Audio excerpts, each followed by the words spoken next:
Howdy, everybody. Shasta College. And whomever else wants to watch. This is Humanities 2. We're taking a trip through the humanities, modern times, essentially starting in early modern Renaissance right up to current. I'll assign the next essay this week. I'm still grading the last ones. We'll get there, folks. Eventually, we'll get there. Keep up on that discussion. Thank you for participating.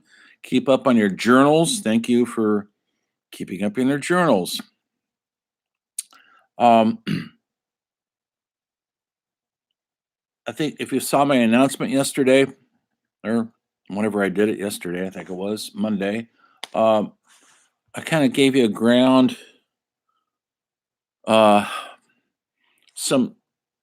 a map to what we're going to be doing for the rest of this course. We're going to do a deep dive on about 6 or 7 subjects.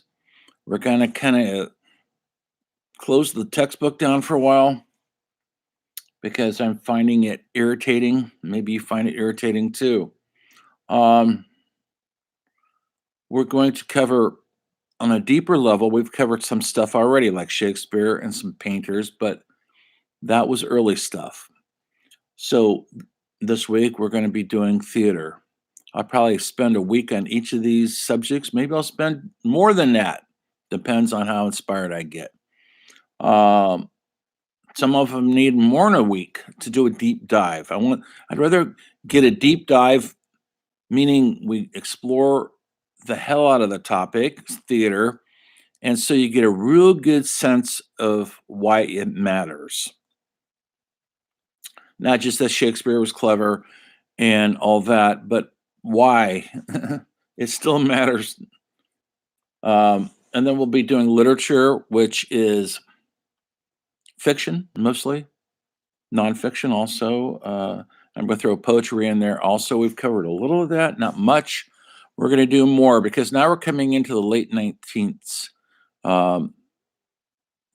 century, the late 1800s, if you will. And we're going to pop into the 20th century. And once we start in the 20th century, that's when it all starts taking shape into something we can recognize as that not so far in the past. Movie started around 1895 or so. Motion pictures are coming on board. By the time 1905, 1906, people were making films, short ones. There was a mass audience for it immediately. We're going to be covering music and not just classical Mozart, Beethoven. We are going to 20th century music, start with all sorts of stuff. Jazz, which is an American art form, which essentially became very prevalent after World War I. And what that entails, folk music, American folk music. They call it Americana now. They call it roots rock, whatever you want to call it now. American folk music, which has been around a long time, folks, were folk tales passed down. Their stories passed down through song. Be covering those and our great folk artists like Woody Guthrie, right up to Bob Dylan and Joan Baez and those people. It's really never lost its cachet, its meaning. As long as there's stories to be told, there'll be folk music. Now, folk music maybe looks or sounds a little bit different. You could maybe even call hip hop folk music. Really, they're just telling a story about our times we're living in. Modern painters will get in on the 20th century painters like Van Gogh, Picasso, Villeneuve Kooning, Jackson Pollock, Andy Warhol, Jean-Michel Basquiat, Julian Schnabel, and others. We're going to be hitting that for at least a week. Yes, we'll be going to do a little dance. That's right. Is dance important to you? Does it have any meaning whatsoever? Have you ever seen a ballet? Well, we're going to explore that. And buildings, architecture, how important they are to us.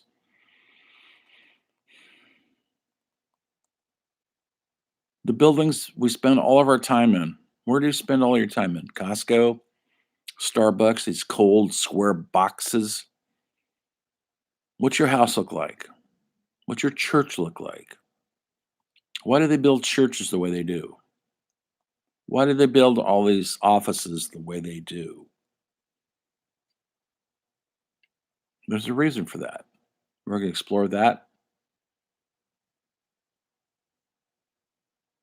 And we're going to go through movies up until current films. Hopefully, we get that far. And music, we'll be doing everything from the blues, which is an American idiom, to the British invasion of rock and roll, the Beatles, Rolling Stones, Yardbirds, Kinks, American music, Hendrix, 70s. We have what we have in the 70s, folks. You know anything? I know you weren't born in the 70s, but your parents were probably. Were they listening to Bowie or T Rex or Led Zeppelin, Pink Floyd, somebody? Yes, I know they were. And then this horrible music started in the middle to late 70s called disco. You all know Saturday Night Fever. It's a good movie, actually. Bee Gees did a good soundtrack. It was insidious. It was everywhere. Huge multi-million-dollar endeavor. And if you really liked music, I mean, authentic, real music, and you didn't really care for dancing all that much, then you listened to Patti Smith and The Clash and Sex Pistols and the Dead Boys and the Talking Heads because that was the anti-disco music. And needless to say, that's my people. The 80s, we had college rock radio. What is that? Well, that's bands like REM, Husker Du, Soulless Asylum, The Replacements, one of my all-time favorite bands. They were played on the college radio, and they actually had a future there. The 90s gave way. Late 80s was big hair metal bands, like maybe some of your favorite bands. Uh, there were some good ones, and there were some embarrassing ones. Good ones would be, Van Halen, AC/DC. I wouldn't call them a hair metal band, but there was a lot around them. Black Sabbath. Those are the authentic ones. Then there's a lot of kind of silly bands, spandex, big hair bands, um, Poison, Cinderella, just to name a few. The 90s, what happened in the 90s? Grunge. Kurt Cobain and Company, Nirvana, Soundgarden, Screaming Trees, Sleater Kinney, L7, female bands. The grunge scene coming out of Seattle. And then we drift into the 2000s and we have what seems to be a lot of dance-oriented music like Lady Gaga, all sort of, to me, they're copying Madonna. Um, Big productions, lots of dancers, scantily clad, crossing audiences with white audiences, African American audiences. Katy Perry, Justin Timberlake, and all the rest, which is kind of where we are right now. Anyway, If you guys ever want to pipe in and tell me what you think, what you'd like to explore, your favorite films, your favorite music, you know how to get a hold of me. Today we're talking about theater, and we are in the late 1900s. Is theater important? Yes, it is. Theater is a way to storytelling. That's where it all originated.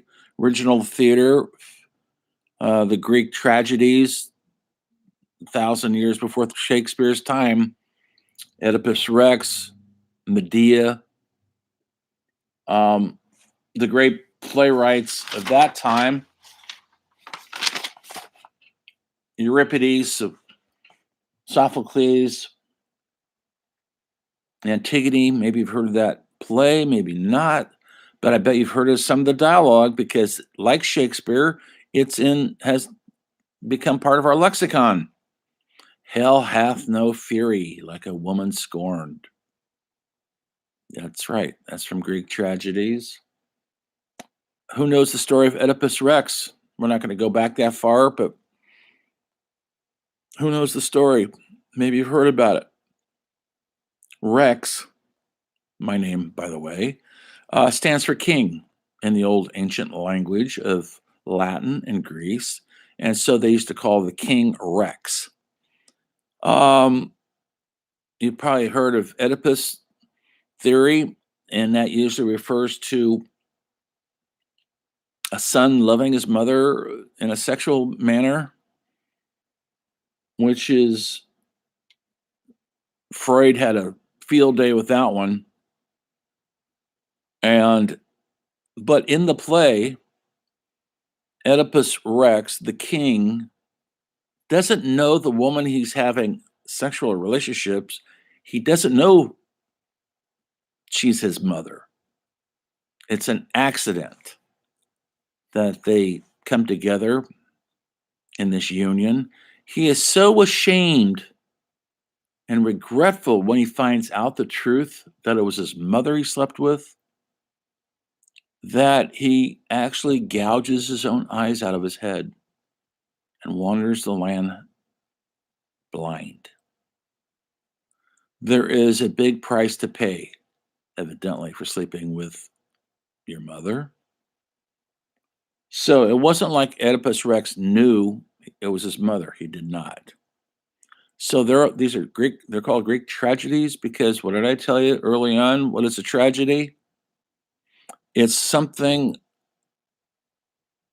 bad happens to a good person. Like Hamlet is a good person. The tragedy of Macbeth. Macbeth wasn't bad until he went bad. And then he went really bad. And so it's usually something bad happening to a good person. They don't deserve this fate, but they're getting this fate. Hamlet didn't deserve his fate. He didn't kill his own father. He didn't marry his mother like his uncle did. And there was hell to pay. So in Russia, there is a theater movement going on there. And it directly will relate to our theater movement in the 30s and 40s in America, which became known as naturalistic acting, method acting, possibly, if you want to call it that. The Stanislavski system. He was a theater expert, and he wrote this great book. And it's kind of changed the way people looked at acting, not just as something to be performed in an overt manner, but something to actually be performed in a realistic, naturalistic manner. That's easier done on film because you can be quiet and you can show close-ups. Not so easy to do in theater because you've got to project your voice to the back row of the theater. How do you do that and look and appear naturalistic? It's not easy. It takes craft. Stanislavski kind of drove the blueprint on that. Anyway, so there was a playwright there who started off as a short story writer, Anton Chekhov. Maybe you've heard of him. Maybe you've heard of his plays, maybe not. His famous plays would be The Cherry Orchard, The Seagull, um, Three Sisters. These plays were widely performed not only in Russia, but they started coming into Europe and into the Americas. Translations, of course. And people responded to him because he was writing about the universal story, the human story, our story. Doesn't matter that it was in Russia. People in France related to it. People in Asia related to it. People in America related to it. And he was an important stepping stone into all modern theater. If you ever read some of his short stories, and I suggest you do one day, even though he's writing in the 19th century, they're so modern. Reading them, the language just seems so modern. Yes, it's translation. He's writing in Russian and someone else is translating. That if you just replace horse and buggy with cars, it's that contemporary feeling. He had his he knew how to contemporize who we are and not get bogged down in the point in history where these characters are existing. Because greed, love, unrequited love has never really changed since we lived in caves, folks. Only thing that changes is the technology. So I'm going to send you a little documentary to look on Chekhov. So check it out if I can find one. Let's see if I do. The other one, American playwright who was very influenced by Chekhov. You know, Chekhov knew about Shakespeare. Shakespeare was writing on the shoulders of the Greek tragedies. Chekhov was everybody's writing on the shoulders of um, Shakespeare. Eugene ONeill, American playwright, who's credited with literally starting, I would say, the modern theater we know, how we know of it to this day. He was writing at the early 20th century. Some of his plays, maybe you've heard of them. The Iceman Cometh, which is maybe all-time favorite play of all time. Long Day's Journey into Night, Desire Under the Elms. These are iconic plays that people have been performing for over 100 years. They're still performing them. They're challenging. He's almost like our Shakespeare. And people in those days, in his time, which would be in 1920, 1925, in that area, people had patience to sit through plays, not like we do now. We're in a TikTok world. Now, if it's not 15-second, people are bored, which is a shame. But for example, to perform Iceman Cometh in its entirety takes 6 hours. Think about it, folks. Have you ever been to a play for 6 hours? Well, every once in a while they do it in New York City and they get a great cast together and they break it up. You'll buy the ticket and they'll break it up into 2 days, or you go off and have a lunch break and you come back to it because nobody can sit for 6 hours, and the actors are exhausted. Everybody's exhausted. But it's worth it. So Eugene ONeill changed the course of how we tell our stories on a theatrical stage. Hope you guys watched that little documentary I posted yesterday. It's kind of a comic introduction to stage movement, trying to early storytelling on stage. It's done in a humorous way. I hope you find it humorous. Do watch it. Have any of you seen any plays? Have you maybe participated in a theatrical production in some way? Have you ever written a play, right? A play? Performed in a play? Does that interest you at all? Or does everybody just want to be on TikTok for 15 seconds? I don't know. Anyway, The plays theater is so important because it's our stories. It's our collective stories. And when you watch something like The Iceman Cometh, um, you relate to it because we've all been dreamers. It's all about these barflies sitting in Harry Hope's bar, and they're waiting for Hickey, the Iceman. That's he's a traveling salesman. He's slick, fast talker, and he always enlivens the scene wherever he goes. And they're waiting for him all day because he's supposed to be in town. He's a traveling salesman. And so the patrons of the barflies, the serious drunks, the women that works there, the prostitutes that work there, in Harry Hope's bar, is what it's called, and they mostly sit around getting drunk, talking about their dreams, their hopes, their wishes. They call them pipe dreams. That's not good, meaning you're probably not going to accomplish them. But we all like to dream. Um, as they wait for Hickey. When he finally shows up, he's the same old charming self, except for something bad's happened. Something bad has happened. And it changes the dynamic of everything.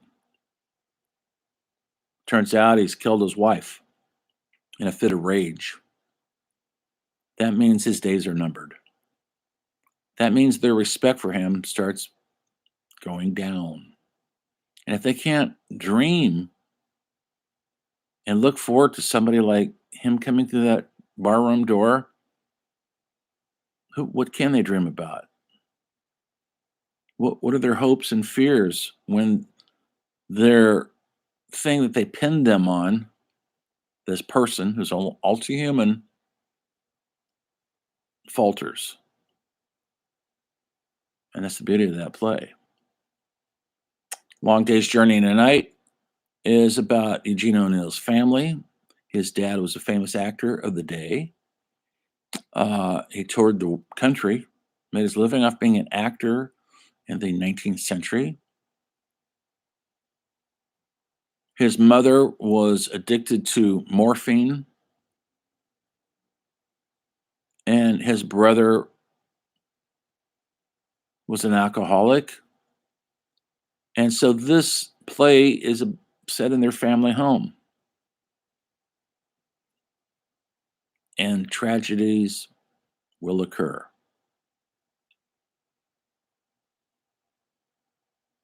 If you guys ever get to Connecticut, New London, Connecticut, I've been there.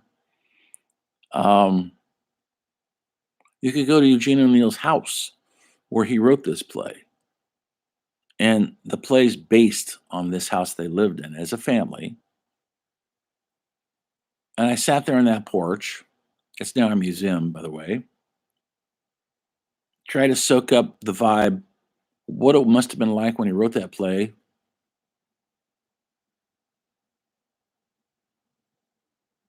Because it's brutal, personal play about tragic people.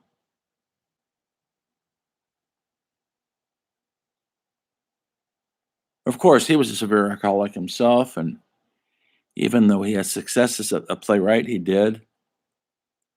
was a conflicted man, a driven man, never quite lived up to his father's expectations. And he was writing in this realistic, naturalistic way that was new. Up until then, the plays were mostly written like great adventures, performed rather broadly. They're essentially melodramas, meaning they're heightened reality, and adventures. Like, for example, his dad toured the United States in The Man in the Iron Mask. I think that was the play. Uh, like for 40 years. That's how he made his living. This is long before TV, folks, and YouTube and everything else. And so you actually had to go on tour to get out there. And he would go on tour every year, some part of the country, and he performed it. He was sick of it, of course. He didn't want to keep, but he made his money that way, and he made good money. Um, One of the greatest actors of that time, of Eugene O'Neill's dad's time, was John Wilkes Booth's brother, older brother Edmund Booth. Yes, John Wilkes Booth, the man who assassinated President Lincoln, was an actor also. Not near as successful as his brother Edmund, but they were contemporaries of Eugene O'Neill's dad. They all toured the same circuit, year in, year out, performing in Florida, San Francisco, Chicago, Seattle, wherever they could find an audience. They would trot out the same plays over and over and over again because that's what people wanted to see. You just couldn't shoot it with a camera and stick it up on YouTube. And there was a price to pay for that constant touring, the constant need to pay your mortgage, raise a family. And you knew that you had to keep doing the same thing over and over and over again because that's what people wanted to see. It was hard to get new works going when people just wanted to see the man in the iron mask. That's what they want to see. So, what happens then? Well, maybe turn to booze and morphine to ease the pain. And Eugene O'Neill wrote about that pain. Definitely influenced by the modern world around him. The Russian playwright Chekhov, obviously Shakespeare too. It's all connected.